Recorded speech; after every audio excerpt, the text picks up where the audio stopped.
Hello everyone, I'm Mark Sabrin, an investment advisor and certified financial planner with Harbourfront Wealth Management in Winnipeg.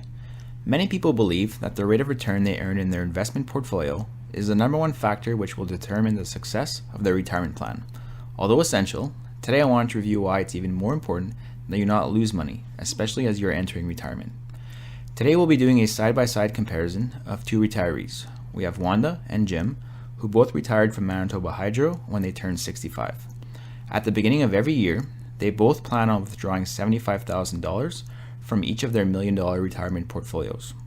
Wanda's investments returns fluctuate on a year-to-year basis, but after 10 years, her retirement portfolio averages a return of 5.5%. Jim's investments go through more significant fluctuations, but after 10 years, he's still able to average 6.5%. So which portfolio would you have rather had over the last 10 years? It seems fairly obvious that Jim has a better portfolio as he's averaged a higher rate of return compared to Wanda, but when we look at how much money they have remaining, the results aren't as obvious. After 10 years, Wanda has just under $695,000 remaining, whereas Jim has less than $650,000. So how is this possible?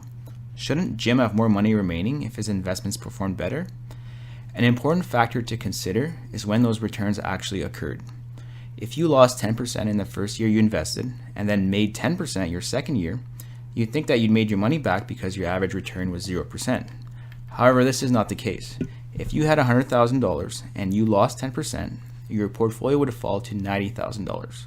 If you made 10% the following year, your account would only increase by $9,000 as you only made 10% on the $90,000 which you had remaining. So after 2 years, your portfolio would be worth $99,000, even though your investment returns have been 0%.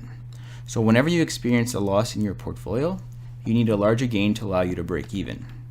So if we look at Wanda's and Jim's returns more closely, we'll see that Wanda begins her retirement with a few good years before she experiences her first decline in her 7th year of retirement. Jim, on the other hand, has a bad start, which lowers the amount of capital he has remaining. This problem is compounded by the fact that Jim is also withdrawing from his portfolio while his investments are down.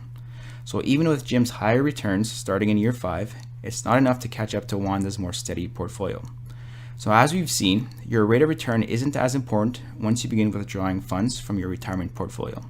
Stay tuned for my next video where we'll go over how to build your portfolio to avoid this issue. For more videos and tax saving tips, visit our blog at winnipegfinancialplanning.com.